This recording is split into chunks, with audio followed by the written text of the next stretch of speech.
Ia pulang ke gubuk reot, melihat ayahnya batuk darah. Langit senja di desa Sukamaju tak pernah benar-benar oranye. Ia selalu pudar, seperti harapan yang terlalu sering dikecewakan, campuran abu, debu, dan sisa asap dari tungku dapur yang menyala sepanjang hari.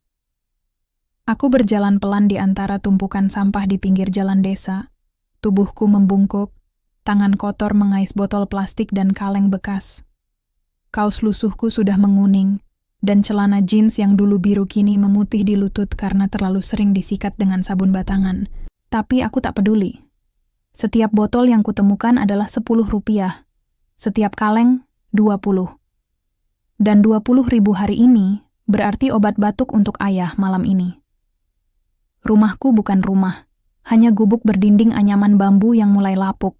Atapnya bocor kalau hujan deras, lantainya tanah yang mengeras. Di dalamnya, ayah terbaring di atas dipan kayu, selimut tipis menutupi tubuhnya yang kian kurus.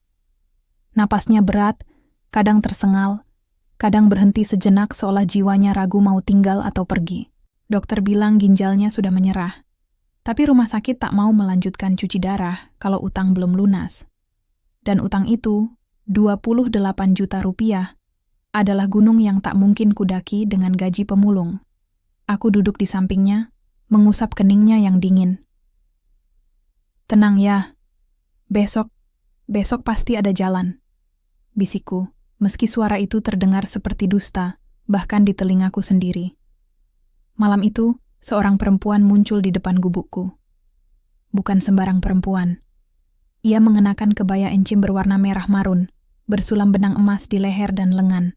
Rambutnya disanggul rapi, dihiasi tusuk konde mutiara.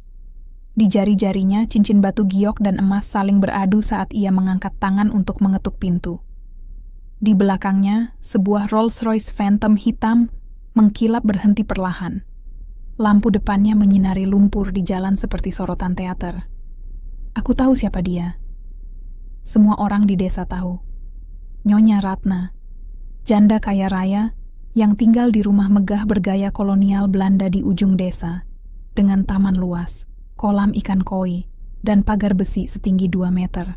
Ia jarang keluar, tapi keputusannya bisa menghidupkan atau mematikan nasib warga desa. Ia yang membiayai perayaan Agustusan. Ia yang memberi pinjaman, dengan bunga yang membuatmu jadi budak seumur hidup. Kamu Rian? Suaranya dingin, tapi rendah, seperti suara piano yang tak pernah disetel. Aku mengangguk, tangan masih memegang gelas teh tawar yang mulai dingin.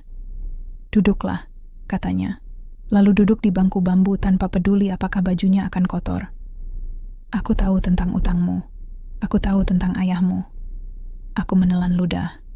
Saya akan cari cara, Nyonya. Saya janji. Ia tersenyum, bukan senyum hangat. Ini senyum yang menghitung, seperti pedagang yang sedang menimbang untung rugi. Aku punya cara, tapi bukan untuk dicari, untuk diterima. Aku diam. Hanya suara jangkrik yang mengisi keheningan. Aku akan melunasi semua utangmu. Aku akan bayar pengobatan ayahmu sampai sembuh, atau sampai waktunya tiba. Aku bahkan akan beri uang bulanan untuk keluargamu selama 5 tahun. Hatiku berdebar kencang, terlalu indah, terlalu gila. Tapi, saya harus melakukan apa, Nyonya? Ia menatapku langsung ke mata. Matanya tajam, seperti elang yang sudah tahu mangsanya takkan kabur. Kamu akan menikah denganku. Udara terasa berhenti mengalir. Dunia seperti berputar terbalik. Aku, pemuda 22 tahun, menikah dengan perempuan yang usianya hampir 3 kali lipat dariku. Aku tergagap. Nyonya, itu tidak mungkin. Kontrak, potongnya cepat. Bukan pernikahan sungguhan. Hanya di KUA, di mata hukum dan desa. Tidak ada kewajiban suami istri. Kamu tinggal di sayap timur rumahku, punya kamar sendiri, makan enak, pakai baju bagus. Tapi kamu tidak boleh dekat dengan perempuan lain. Tidak boleh kabur. Dan kamu tidak boleh menolak perintahku. Aku ingin tertawa. Atau menangis. Tapi yang keluar hanya suara serak. Kenapa saya, Nyonya? Ia menatap ke arah sawah yang gelap. Karena kamu jujur. karena kamu rela kerja keras demi keluargamu, dan karena kamu tidak punya pilihan. Iya benar. Esok pagi, aku mengantar ayah ke rumah sakit. Dokter langsung menerima formulir pembayaran yang dibawa sopir Rolls-Royce, seorang lelaki berjas rapi yang tak bicara sepatah kata. Ayah diberi kamar kelas 1, infus dipasang, dan wajahnya, untuk pertama kalinya dalam sebulan, tampak tenang. Aku sendiri dibawa ke rumah Nyonya Ratna. Bukan rumah, istana kecil di tengah desa. Di ruang tamu, chandelier kristal bergantung di langit-langit setinggi 5 meter. Lantai marmer dingin menyentuh telapak kakiku yang masih memakai sandal jepit. Di dinding, lukisan keluarga lama. Seorang lelaki berjas dan Nyonya Ratna yang lebih muda, tersenyum di depan mobil klasik. Tapi di antara mereka, ada bingkai kosong, seolah ada seseorang yang sengaja dihapus.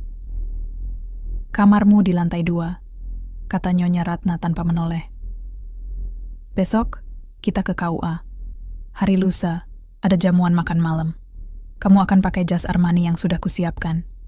Aku mengangguk. Tapi dalam hati, aku merasa seperti burung yang baru saja dimasukkan ke sangkar emas. Indah. Mahal. Tapi tetap sangkar. Malam itu, aku berdiri di balkon kamar baruku, menghadap ke sawah yang kini terlihat seperti lukisan hitam putih. Di kejauhan, dari arah gubukku yang dulu, terdengar suara ayam berkokok. Aku merindukan suara itu. Aku merindukan kebebasan untuk merasa hampa tanpa harus tersenyum. Karena besok, aku akan menjadi suami seorang janda kaya. Bukan karena cinta, tapi karena keluargaku. Dan aku belum tahu, malam pertama nanti akan mengungkap sesuatu yang jauh lebih mengejutkan daripada usia atau kontrak. Pagi itu, langit desa Sukamaju cerah. Terlalu cerah untuk hari yang terasa seperti pemakaman. Aku bangun sebelum matahari menyentuh jendela kamar baruku. Di atas tempat tidur berukir mahoni, sehelai jas hitam tergantung rapi di balik pintu lemari. Di atasnya, tersemat kartu kecil bertuliskan, "Pakailah, jangan mengecewakan." Tidak ada tanda tangan. Tidak perlu. Aku tahu itu dari Nyonya Ratna. Aku mandi dengan air hangat yang mengalir deras dari shower emas. Hal yang dulu kubayangkan hanya ada di film Hollywood. Tapi saat aku mengenakan jas itu, rasanya seperti mengenakan seragam penjara yang disulam dengan benang sutra. Cermin tinggi di kamar memantulkan sosok asing. Tubuh kurus yang kini dibalut kain impor, rambut yang disisir rapi, wajah yang dipaksa tenang meski jantungku berdetak kencang. Di luar, Rolls-Royce hitam sudah menunggu. Tanpa sopir. Nyonya Ratna sendiri yang mengemudi, kebaya ungunya berkilau di bawah sinar matahari. Riasan matanya tegas seperti garis perang. "Kita tidak perlu arak-arakan," katanya sambil menyalakan mesin. "Hanya KUA dan kembali. Desa tidak perlu tahu lebih banyak dari yang harus mereka tahu." Aku mengangguk, duduk di kursi penumpang yang empuk seperti awan. Tapi awan yang dingin.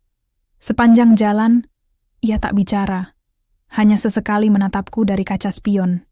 Seolah memastikan aku masih di sana. Masih miliknya. Di kantor KUA, prosesi berlangsung cepat. 2 saksi, seorang pegawai desa dan pengacara pribadi Nyonya Ratna, duduk tanpa ekspresi. Tidak ada bunga, tidak ada foto, bahkan tidak ada pelaminan kecil sekalipun.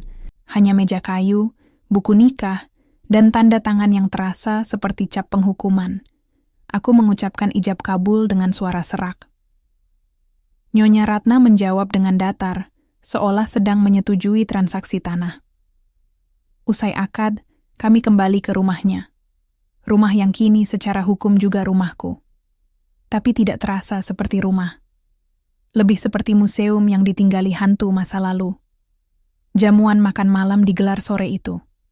Bukan untuk keluarga, tapi untuk masyarakat terhormat Desa Sukamaju. Nyonya Ratna ingin semua orang tahu, Rian sekarang miliknya.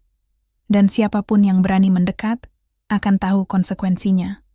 Ballroom rumahnya, yang ternyata dulunya aula dansa zaman kolonial, disulap menjadi ruang jamuan mewah.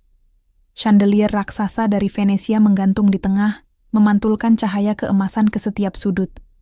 Meja panjang berlapis kain sutra merah, di atasnya piring porselen bergambar burung merak, sendok garpu perak, dan gelas kristal yang berdenting lembut setiap kali disentuh.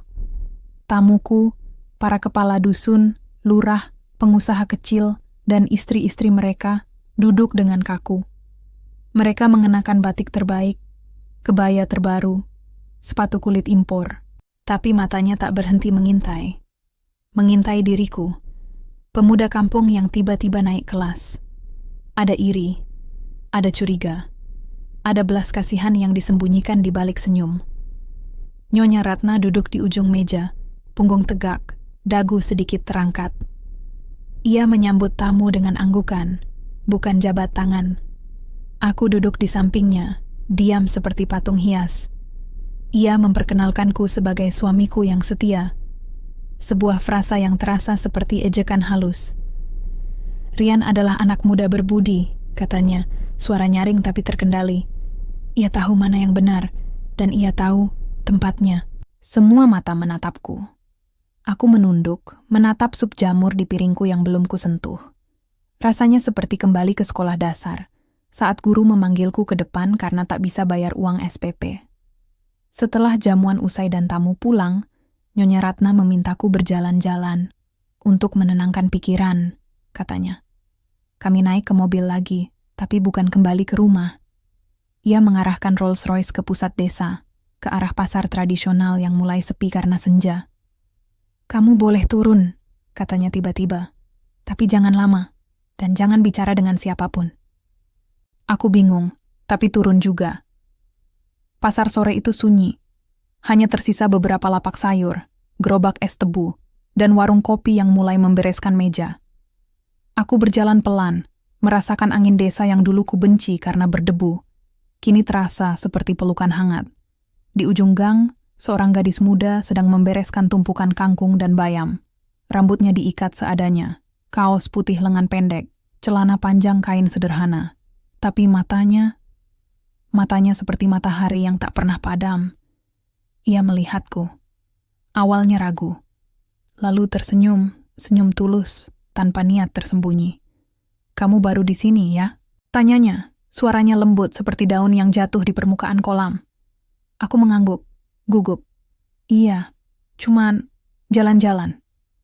Ia mengambil seikat kangkung, lalu menyerahkannya. Ini gratis. Buat masak malam ini. Aku terkejut.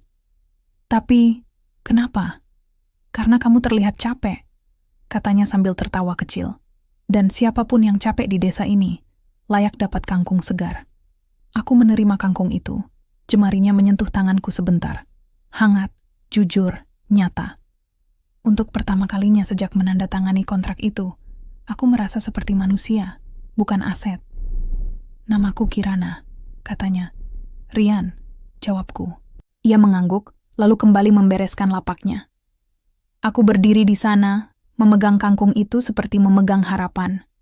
Saat kembali ke mobil, Nyonya Ratna menatapku dari balik kaca.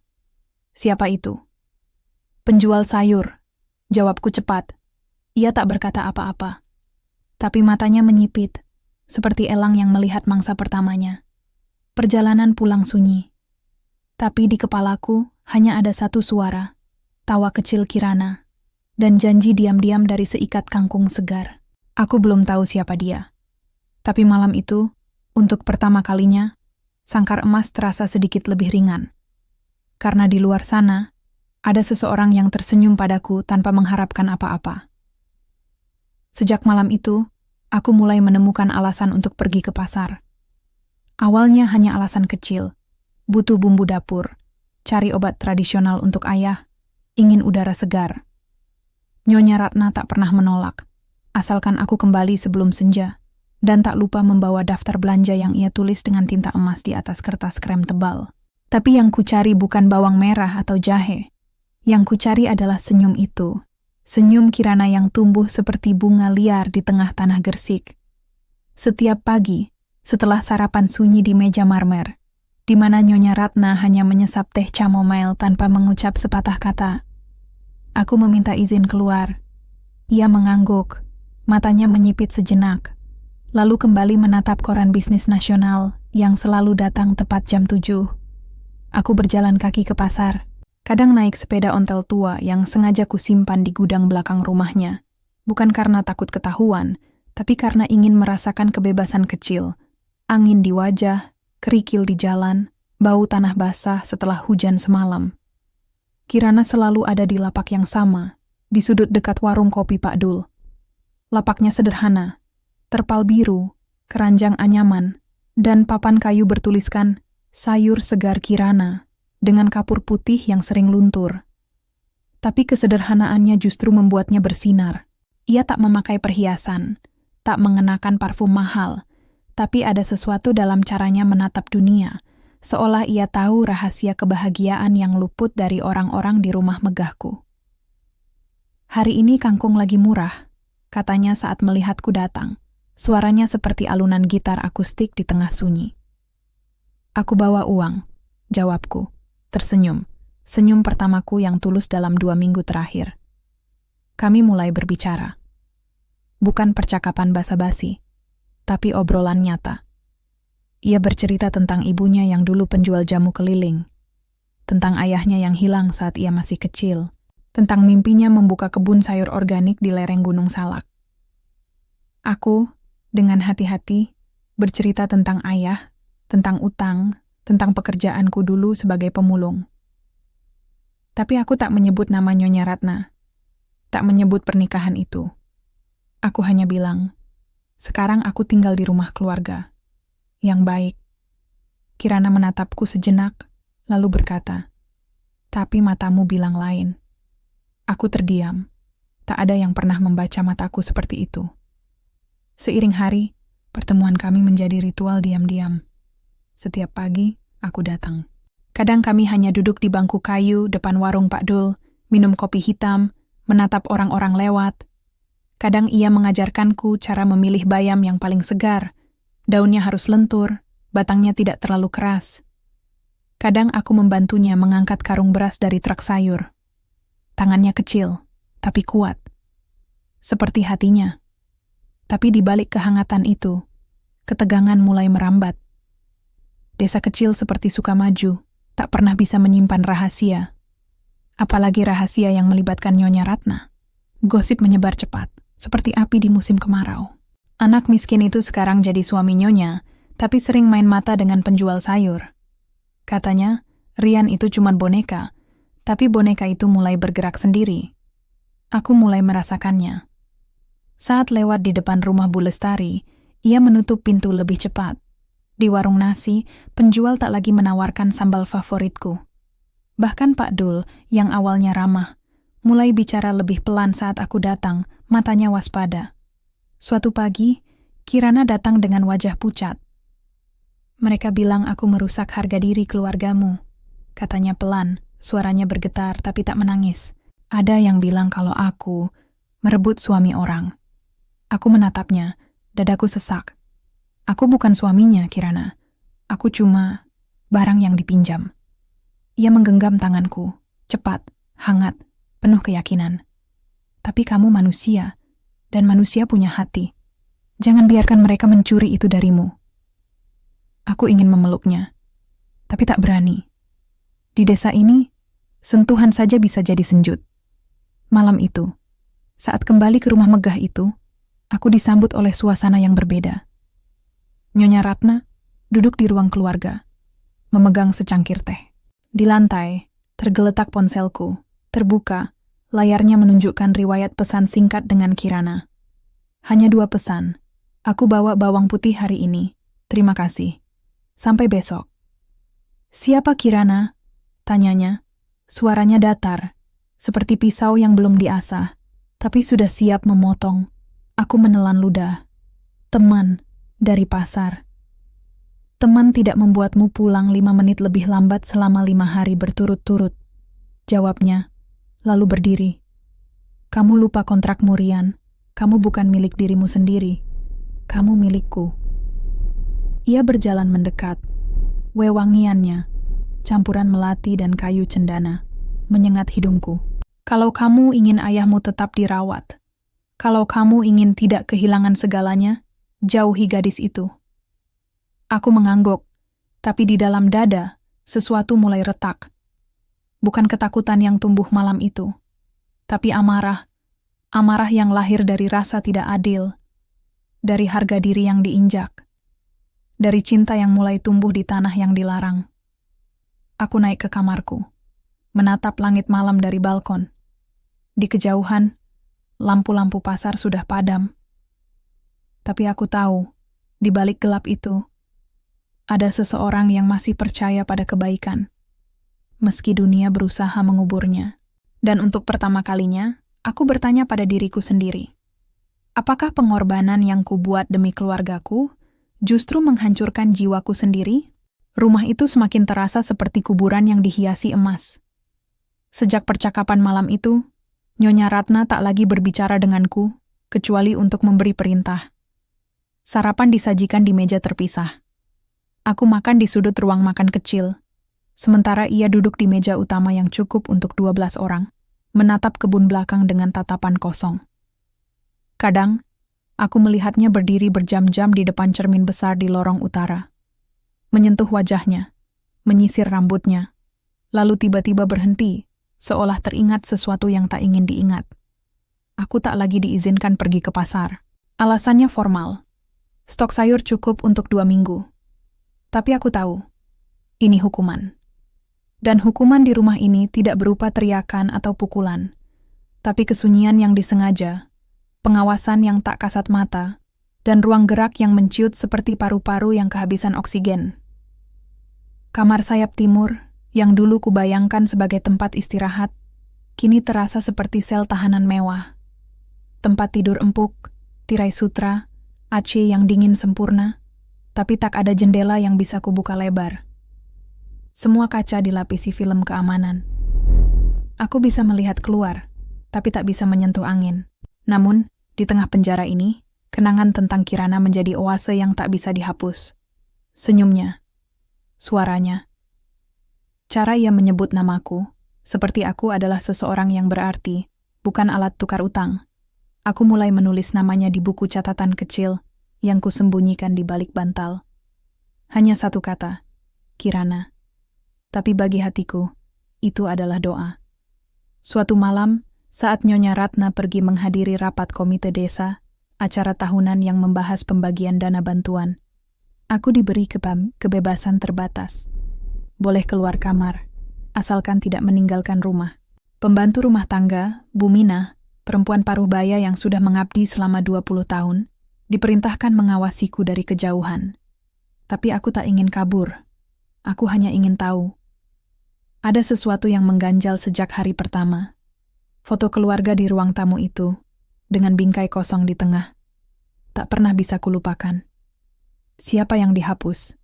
Dan mengapa? Saat rumah sunyi, aku menyelinap ke ruang kerja pribadi Nyonya Ratna.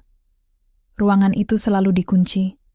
Tapi malam ini, mungkin karena terburu-buru, pintunya sedikit terbuka. Di dalam, aroma kayu jati dan kertas tua menyambutku. Meja kerja besar menghadap ke taman belakang. Di atasnya, tumpukan dokumen, buku catatan kulit, dan sebuah kotak kayu kecil berlapis perak. Aku ragu. Ini melanggar. Tapi hatiku berbisik. Jika kau ingin bebas, kau harus tahu siapa musuhmu. Aku membuka laci tengah perlahan. Di dalamnya, selain surat-surat tanah dan laporan keuangan, ada sebuah amplop coklat tebal bertuliskan tangan. Untuk cucuku, jika kau pernah kembali. Jantungku berhenti. Aku membuka amplop itu dengan tangan gemetar. Isinya bukan surat, tapi foto lama, seorang bayi perempuan berusia sekitar 1 tahun, digendong oleh lelaki yang mirip Nyonya Ratna di masa muda. Di balik foto, tertulis, Kirana, 12 April 2005, jangan biarkan mereka menghapusmu. Darahku membeku. Kirana, nama itu bukan kebetulan, bukan nama biasa. Itu cucunya? Tapi sebelum aku sempat memahami, suara mobil masuk halaman.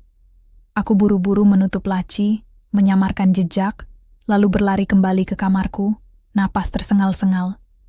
Malam itu, aku tak bisa tidur. Bayangan Kirana, gadis sederhana di pasar, berputar di kepalaku. kini disandingkan dengan wajah Nyonya Ratna yang dingin dan penuh dendam. Bagaimana mungkin? Mengapa Kirana tak mengatakannya? Mengapa Nyonya Ratna membuang cucu sendiri? Aku mengingat kembali cara Kirana bicara tentang ayahnya yang hilang, ibunya yang dibuang dari keluarga besar, dan mimpinya untuk menemukan akar yang hilang. Semua mulai menyatu seperti keping puzzle yang selama ini tersebar.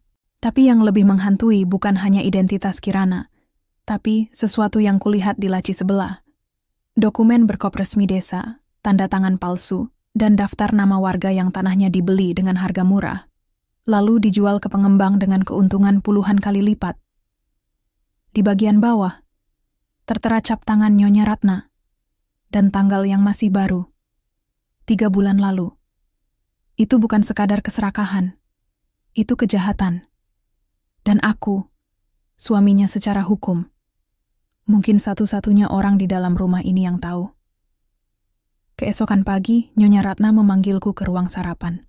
Ia duduk dengan tenang, memotong buah manggis dengan pisau perak. "Kamu tampak lesu," katanya tanpa menatapku. "Tidur tak nyenyak?" Aku mengangguk, berusaha menjaga suara tetap stabil. "Mimpi buruk, Nyonya." Ia tersenyum kecil, senyum yang tak menyentuh matanya. Mimpi buruk biasanya datang karena ada yang mengganggu hati, atau karena ada yang melihat sesuatu yang bukan urusannya. Aku membeku, tapi ia tak mengejar, hanya menyeruput tehnya, lalu berkata pelan, seolah pada dirinya sendiri, "Dulu, aku juga percaya pada cinta.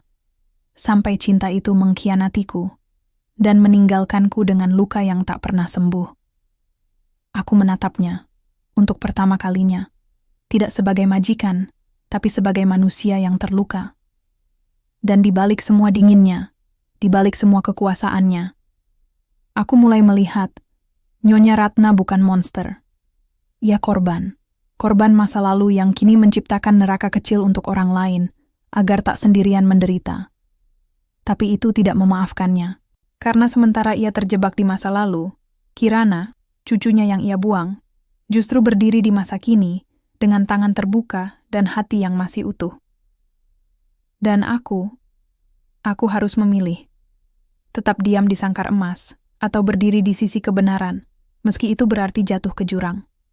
Desa Sukamaju tak pernah benar-benar damai. Ia hanya diam, menunggu waktu yang tepat untuk meledak. Gosip tentangku dan Kirana, yang awalnya hanya bisikan di balik keranjang sayur, kini menjelma jadi senjata.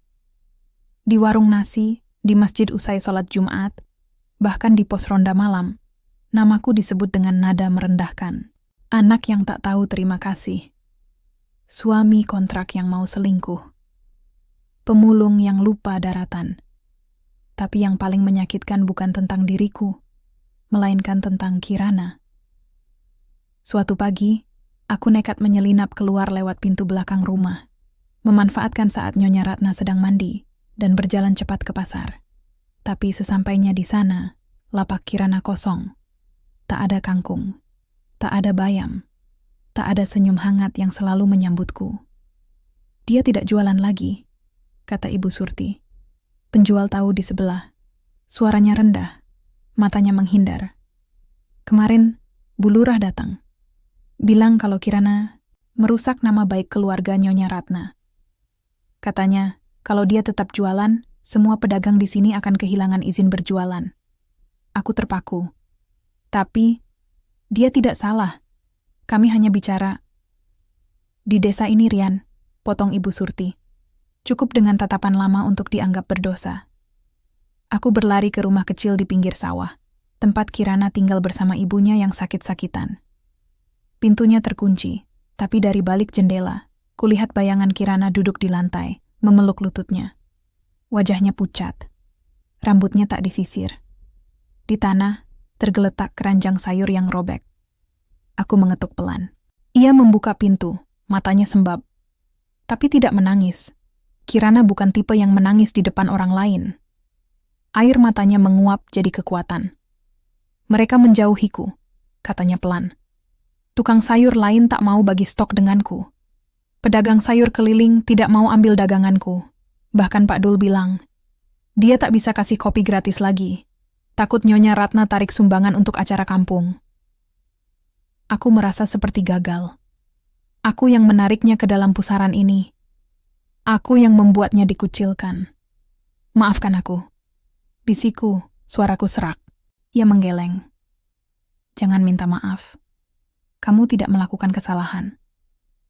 Mereka yang salah, karena takut pada kebenaran, mereka memilih membungkam yang lemah.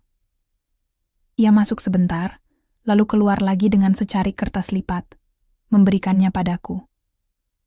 Aku tulis ini tadi malam, katanya. Bacalah nanti. Kalau kamu masih percaya pada cinta, jangan biarkan takut mengalahkanmu. Aku menerima kertas itu. Jemarinya menyentuh tanganku sebentar, hangat, meski dunia di sekitar kami membeku. Aku kembali ke rumah megah itu dengan hati terbelah. Di satu sisi, rasa bersalah menggerogoti. Di sisi lain, amarah mulai membara. Bukan pada desa, tapi pada sistem yang membiarkan satu orang menghancurkan hidup puluhan orang hanya karena kekuasaan dan uang. Malam itu, di kamar gelap, aku membuka surat Kirana.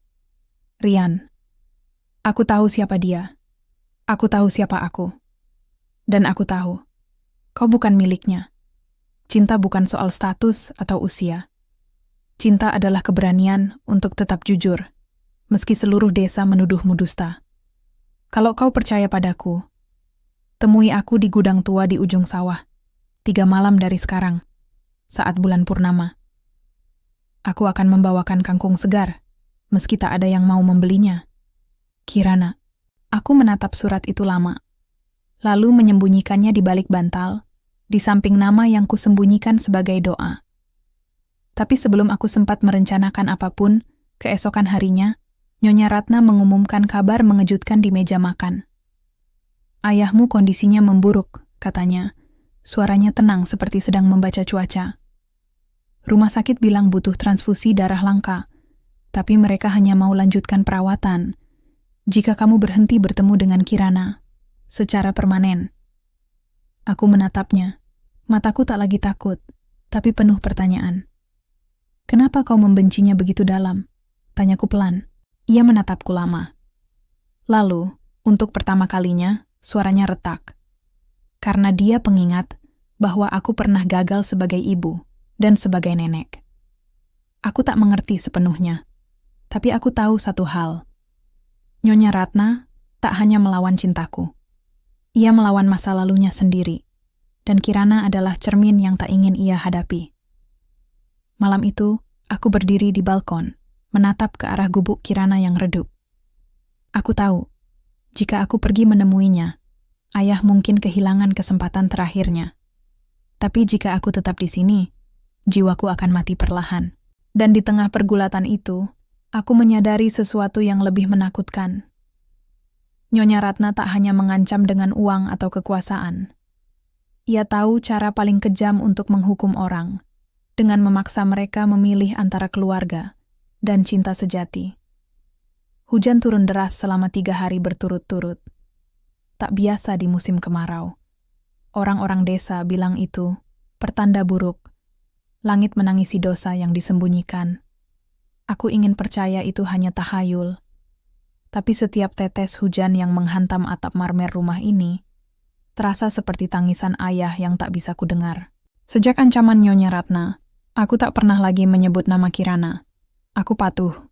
Aku tetap di rumah. Aku makan di meja yang sama, tidur di kamar yang sama, dan menjawab setiap perintahnya tanpa protes. Tapi di dalam, sesuatu telah berubah. Aku bukan lagi burung yang pasrah di sangkar. Aku burung yang mulai menghitung jeruji, satu persatu. Nyonya Ratna tahu itu. Ia merasakan keheninganku yang tak lagi tunduk, tapi menunggu. Untuk memperketat kendali, ia mengganti semua pembantu, kecuali Bu Mina, yang sudah seperti bayangan keluarganya. Yang baru adalah 2 lelaki muda, berpakaian rapi, yang selalu berdiri di ujung lorong tanpa bicara. Mereka bukan penjaga rumah, mereka pengawas. Aku tahu karena kulihat salah satunya memotretnya saat aku berdiri terlalu lama di depan jendela menghadap ke arah pasar. Tapi malam adalah milikku. Saat semua lampu padam dan Nyonya Ratna terlelap di kamarnya yang luas, aku menyelinap ke ruang kerjanya lagi. Kali ini, ku bawa senter kecil dan sarung tangan kain, bekas kerja di masa lalu, yang kusimpan di laci bawah sebagai kenang-kenangan. Laci yang kubuka sebelumnya kini dikunci, tapi laci paling bawah, yang tampak seperti tempat menyimpan arsip lama, terbuka sedikit. Mungkin Bu Minah lupa menutup rapat. Di dalamnya, di balik tumpukan kwitansi dan surat izin mendirikan bangunan, aku menemukan map biru tua bertuliskan Proyek Revitalisasi Lahan Desa, Rahasia. Aku membukanya perlahan. Isinya membuat napasku tersengal. Ada puluhan dokumen. Daftar nama warga yang menjual tanahnya dengan tanda tangan yang jelas dipalsukan. Surat perjanjian dengan pengembang properti dari Jakarta, dengan komisi pribadi Nyonya Ratna senilai ratusan juta. Foto drone area persawahan yang akan diubah jadi villa eksklusif, tanah yang selama ini digarap petani miskin. Dan yang paling mengerikan, surat pengaduan dari seorang warga yang tanahnya dirampas, lalu menghilang setelah protes, diduga dibayar agar diam. Di bagian belakang map, tersemat USB kecil berwarna hitam. Aku menyelipkannya ke saku celana, jantung berdebar kencang. Tapi sebelum aku sempat menutup laci, suara batuk kering terdengar dari balik pintu. Aku membeku. Perlahan, pintu terbuka. Bukan Nyonya Ratna, tapi Bu Minah, memegang nampan berisi teh malam. Ia menatapku, bukan dengan marah, tapi dengan rasa iba. "Kamu mencari kebenaran, Nak," bisiknya. Aku tak menjawab, tapi matanya sudah tahu segalanya. "Nyonya Ratna dulu baik," katanya pelan. Suaranya seperti daun kering yang jatuh. Sampai suaminya meninggal dalam kecelakaan. Yang sebenarnya bukan kecelakaan. Ia menyalahkan dunia, lalu menyalahkan anak perempuannya, Ibu Kirana. Karena lahir dari hubungan yang dianggap aib, ia mengirimnya pergi, dan cucunya lahir di tengah jalan, di kampung seberang. Aku menatapnya, terkejut. "Kirana bukan cucu yang ia banggakan," lanjut Bu Minah. "Ia cucu yang ia takuti, karena mengingatkannya pada kekejamannya sendiri." Ia meletakkan teh di meja, lalu berbisik, "Kalau kamu ingin melawan, jangan lawan dengan amarah. Lawan dengan kebenaran. Tapi hati-hati. Nyonya Ratna lebih takut kehilangan kekuasaan daripada nyawanya sendiri." Ia pergi, meninggalkanku dengan map biru dan kebenaran yang terasa seperti bom waktu. Esok pagi, telepon dari rumah sakit mengguncang semuanya. "Pak Harun mengalami gagal ginjal akut," kata perawat. Suaranya cemas. "Kami butuh keputusan segera. Cuci darah darurat atau persiapan pemakaman." Aku berlari ke kamar Nyonya Ratna, napas tersengal. "Nyonya, tolong, ayahku." "Keputusan sudah diambil." Potongnya dingin, duduk di depan cermin, menyisir rambutnya perlahan. "Jika kamu tak bisa menjaga jarak dari Kirana, maka biarlah alam yang mengambil alih." Aku terpaku. Kau sengaja menunda perawatannya?" Ia tak menjawab. Tapi tatapannya, penuh kemenangan pahit, mengatakan segalanya. Aku ingin berteriak, ingin menghancurkan cermin itu. Tapi aku tahu, amarah tak akan menyelamatkan ayah. Maka aku lakukan satu-satunya hal yang bisa kulakukan. Aku kembali ke kamarku, mengambil USB itu, dan menyalin isinya ke ponsel lama yang kusimpan di balik buku doa ayah. Lalu, dengan tangan gemetar, aku menulis satu pesan. "Kirana, aku akan datang. Bukan hanya untukmu, tapi untuk kebenaran yang layak kita perjuangkan. Sebelum semuanya terlambat." Aku menyimpan ponsel itu di saku dalam jaketku. Karena malam ini, aku tak akan pergi sendiri. Aku akan membawa bukti. Dan mungkin juga membawa akhir dari sangkar emas ini. Bulan purnama malam itu bukan sekadar cahaya, ia saksi bisu. Aku menyelinap keluar lewat jendela kamar mandi lantai 2, turun dengan tali tambang yang kusambung dari spray bekas. Di bawah, rumput basah menempel di celanaku, dingin dan lembab seperti kenyataan yang tak bisa kulari lagi. Aku berlari melewati kebun belakang, melompati parit kecil, lalu menyusuri jalan setapak yang hanya dikenal oleh anak-anak gembala, jalur yang tak terpantau kamera keamanan rumah Nyonya Ratna. Gudang tua di ujung sawah dulunya tempat penyimpanan padi. Kini, atapnya bocor, pintunya miring, dan tikus bersarang di sudut-sudutnya. Tapi malam ini, di dalamnya ada cahaya. Lampu teplok kecil menyala di atas meja kayu. Dan di sana, duduk Kirana, mengenakan kebaya sederhana berwarna putih gading. Rambutnya disanggul longgar. Wajahnya tenang seperti danau di tengah badai. Ia tersenyum saat melihatku. "Kamu datang." "Aku selalu akan datang," jawabku. Napas masih tersengal. Kami duduk berhadapan, hanya dipisahkan oleh meja kayu yang retak. Di atasnya tergeletak seikat kangkung, masih segar, meski pasar sudah menolaknya. "Ini untukmu," katanya. Simbol bahwa kebaikan tak perlu diakui orang, cukup tumbuh dengan jujur. Aku menatap matanya. "Aku tahu siapa kamu, Kirana." Ia diam sejenak, lalu mengangguk perlahan. "Aku tahu kau akan tahu. Buminah pasti bicara." "Apa kau membencinya?" tanyaku. "Dulu, ya," jawabnya pelan. "Tapi sekarang, aku hanya sedih. Sedih karena seorang nenek rela membunuh cinta demi menutupi rasa malu."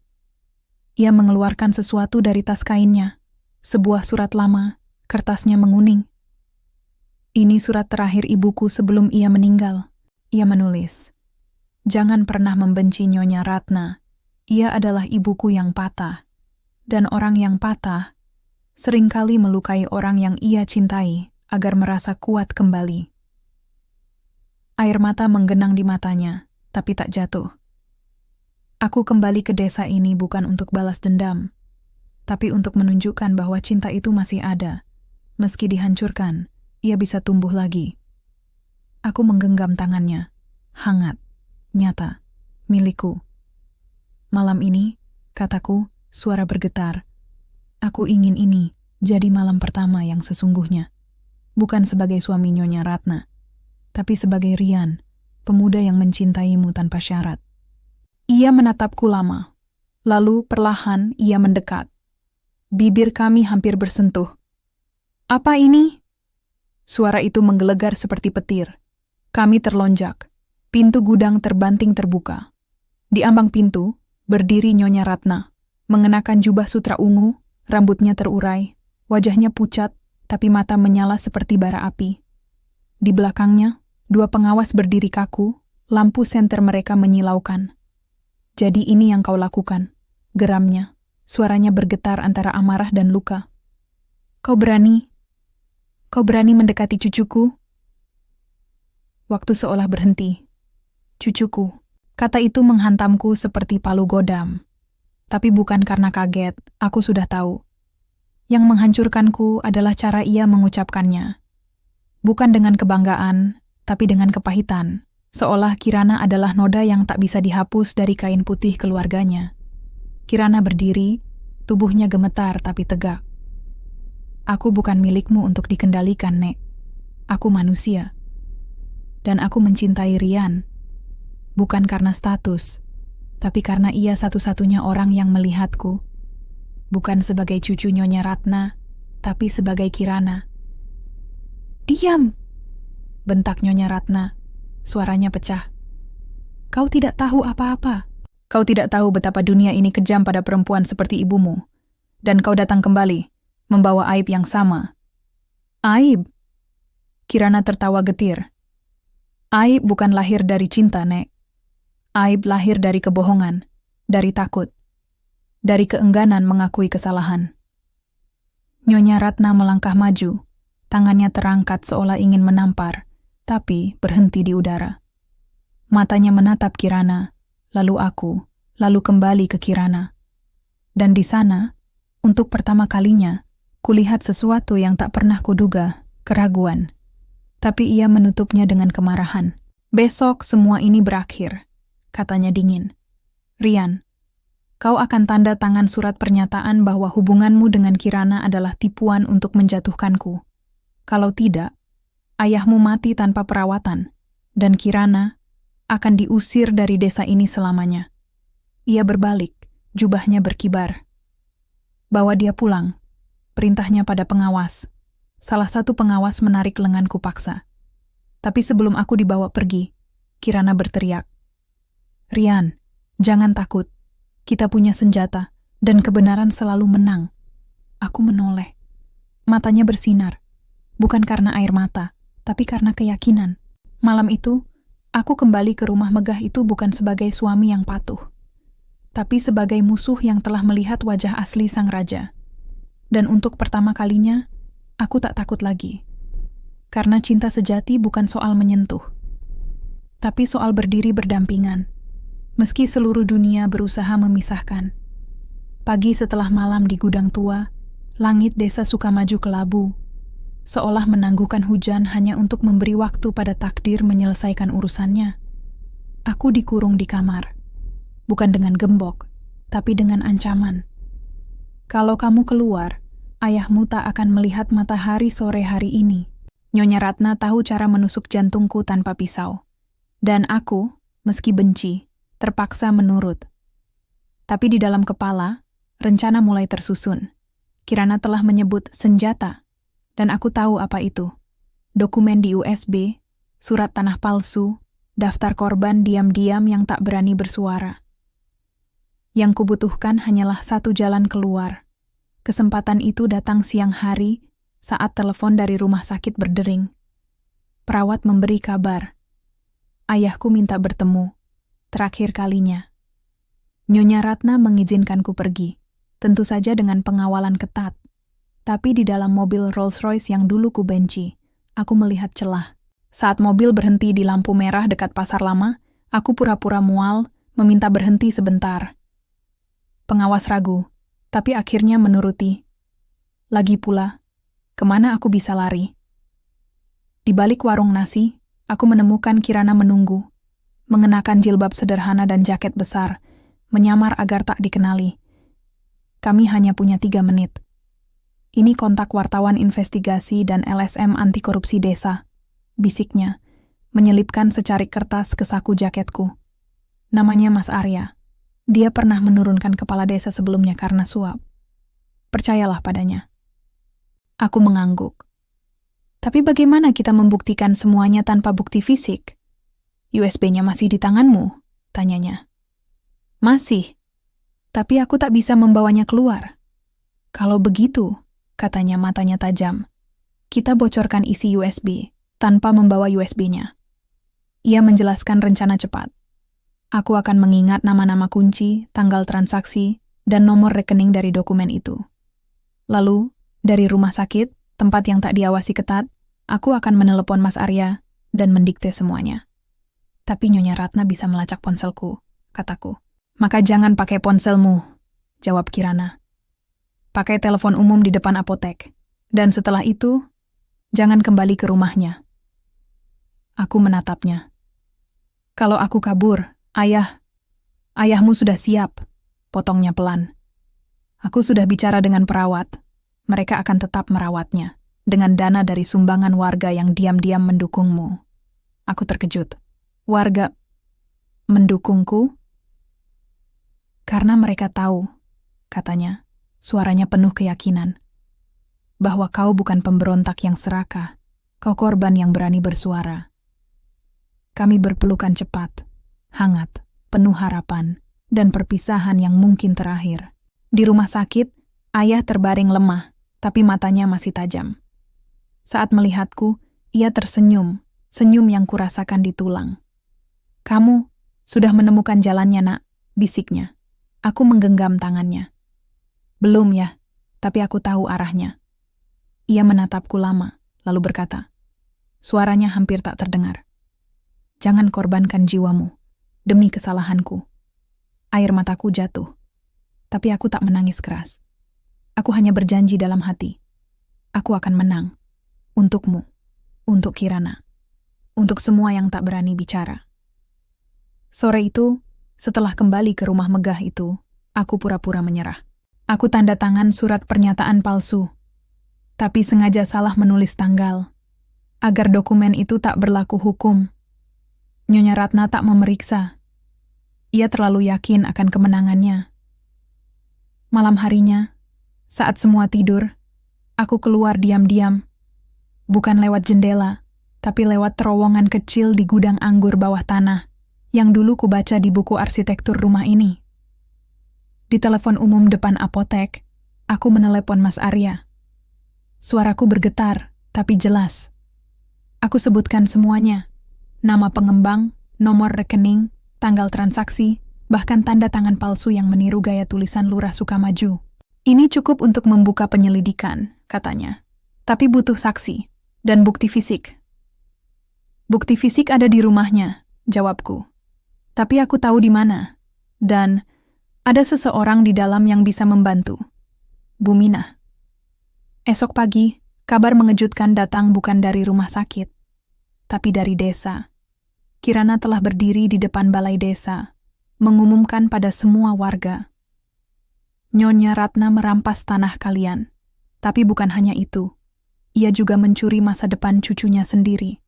Hari ini, aku mengembalikan yang dicuri. Dan di tangannya, ia memegang salinan dokumen, hasil cetakan dari informasi yang kuberikan. Nyonya Ratna marah. Ia datang dengan mobilnya, wajah murka, menuduh Kirana sebagai pengkhianat keluarga. Tapi kali ini, warga tak diam. Bu Lestari maju. Tanahku dijual tanpa izinku. Pak Dul berteriak. Aku tahu tanda tangan itu palsu. Bahkan lurah, yang tadinya boneka, mulai goyah. Di tengah keributan itu, mobil polisi desa datang. Bukan untuk menangkap Kirana, tapi untuk memanggil Nyonya Ratna atas dugaan pemalsuan dokumen dan penggelapan aset.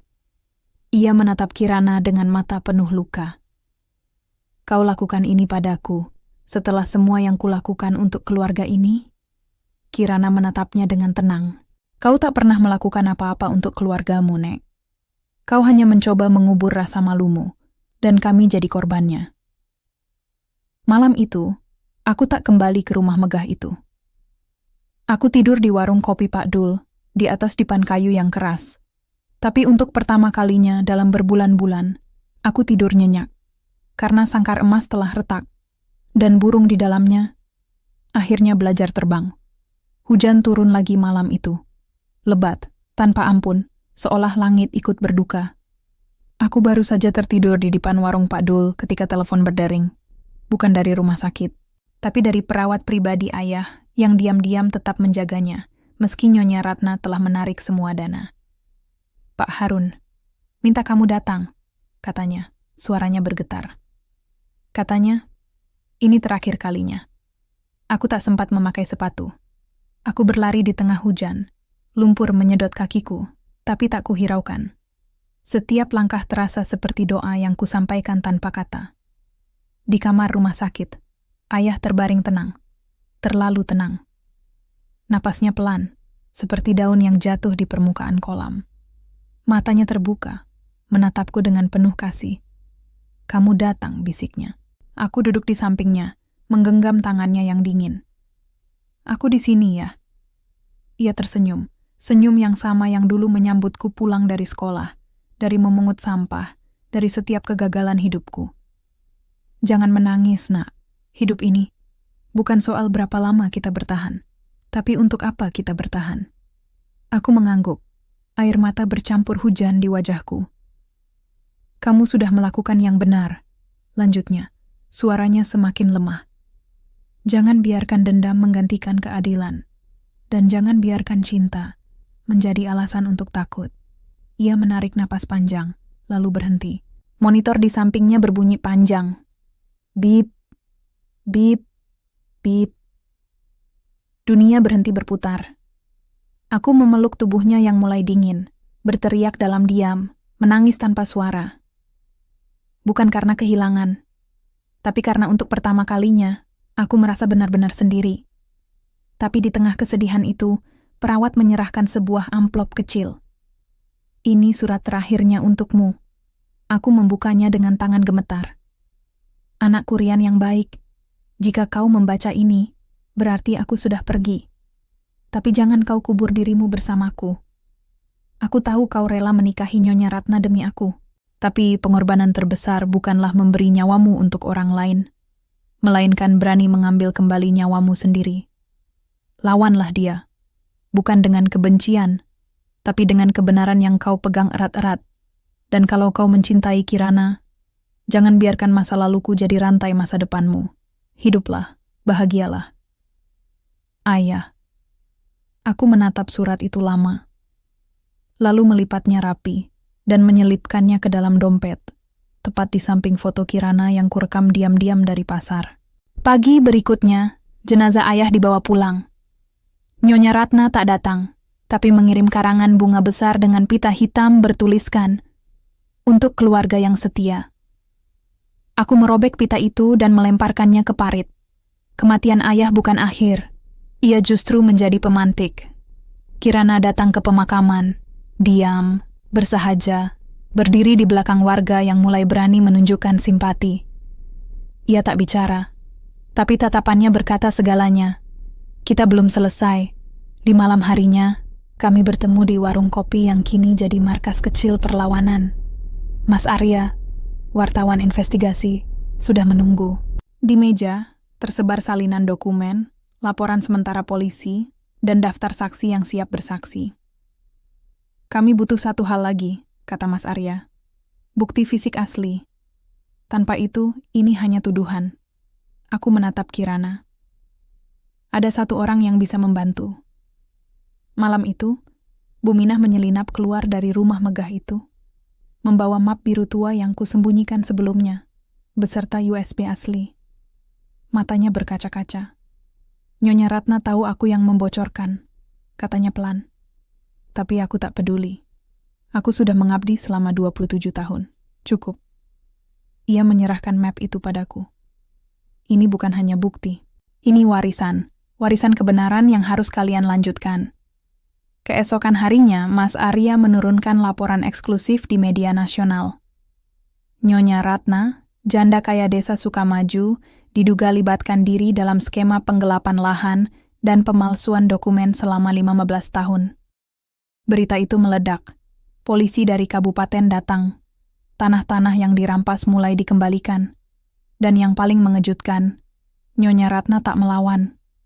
Ia hanya duduk di ruang tamunya, menatap chandelier yang dulu kubanggakan, lalu berkata pada pengacaranya, "Biarkan mereka ambil semuanya. Aku lelah berpura-pura kuat, tapi perang belum usai. Karena pernikahanku dengannya masih sah secara hukum. Dan selama itu berlaku, aku tetap terikat, dan Kirana tetap cucu yang memberontak. Maka kami tahu apa yang harus dilakukan selanjutnya. Kami akan menghadap tokoh adat. Kami akan membawa bukti. Dan kami akan meminta pembatalan pernikahan. Bukan karena cinta terlarang, tapi karena pernikahan itu lahir dari paksaan, bukan kehendak bebas." Dan malam itu, sebelum tidur, Kirana memegang tanganku dan berkata, "Besok kita berdiri di depan semua orang, bukan sebagai cucu dan mantan suami, tapi sebagai Rian dan Kirana, yang memilih cinta, kebenaran, dan kebebasan." Aku mengangguk, karena setelah kehilangan ayah, yang tersisa hanyalah keberanian untuk menang. Pagi itu, desa Sukamaju berkumpul di balai desa. Bukan untuk rapat, bukan untuk perayaan, tapi untuk keadilan. Sejak dulu, balai desa hanya dipakai untuk acara resmi, pelantikan kepala dusun, pembagian bantuan, atau musyawarah soal irigasi. Tapi hari ini, ruangan kayu sederhana itu penuh sesak, bukan oleh undangan, tapi oleh warga yang datang atas kemauan sendiri. Ada yang berdiri di teras, ada yang duduk di lantai, bahkan anak-anak berhenti bermain untuk menyaksikan hari di mana kebenaran akhirnya berbicara. Di depan, duduk tokoh adat, Pak Rukma, lelaki tua berjanggut putih, yang dulu pernah menolak menandatangani surat jual beli tanahnya, lalu diancam oleh orang suruhan Nyonya Ratna. Di sebelahnya, perwakilan dari KUA, 2 petugas polisi, dan Mas Arya yang membawa kamera, bukan untuk sensasi, tapi untuk dokumentasi sejarah. Dan di tengah ruangan berdiri aku dan Kirana. Kami tak berpegangan tangan. Tak perlu. Kehadiran kami berdampingan sudah cukup menjadi pernyataan. Kami tidak takut lagi. Nyonya Ratna datang terakhir, mengenakan kebaya hitam sederhana, tanpa perhiasan, rambutnya disanggul tanpa tusuk konde mutiara. Ia tak naik Rolls Royce. Ia berjalan kaki, perlahan, seperti perempuan tua yang kehilangan arah. Tapi matanya masih tajam, bukan marah, tapi lelah. Lelah dari puluhan tahun berpura-pura sempurna. Pak Rukma membuka acara dengan suara berwibawa. Hari ini, kami berkumpul bukan untuk menghakimi, tapi untuk memulihkan yang rusak. Lalu, satu persatu, warga maju. Bu Lestari menunjukkan surat tanah asli yang dipalsukan. Pak Dul bersaksi tentang tekanan diam-diam untuk menutup mulut. Bahkan mantan lurah, yang kini dipecat, mengakui ia dipaksa menandatangani dokumen tanpa membaca isinya. Lalu giliranku. Aku berdiri. Suara gemetar tapi jelas.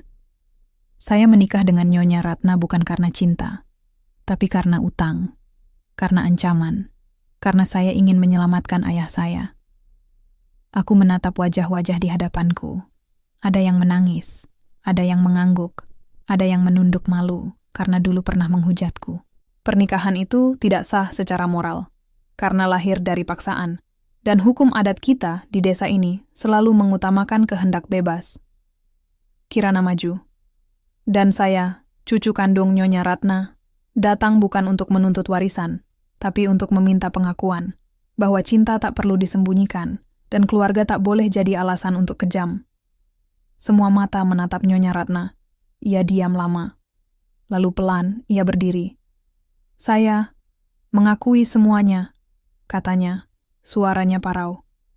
Saya takut dianggap gagal, takut diingat sebagai ibu yang membuang anaknya. Jadi saya mengubur kebenaran dan mengubur manusia. Ia menatap Kirana. Kamu mirip ibumu. Mata itu selalu menatap lurus ke hati orang. Dulu, aku tak sanggup menghadapinya. Tapi sekarang, aku ingin meminta maaf. Bukan sebagai Nyonya Ratna yang berkuasa, tapi sebagai nenek yang salah.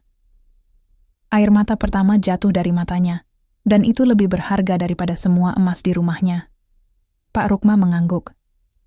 Maka, dengan kesepakatan tokoh adat, perwakilan agama, dan kesaksian warga, pernikahan antara Rian dan Nyonya Ratna dibatalkan secara adat dan hukum. Karena tidak lahir dari kerelaan hati, melainkan dari paksaan dan ketidakadilan. Tepuk tangan meledak, bukan riuh, tapi tulus. Seperti desau padi yang tumbuh setelah musim kering.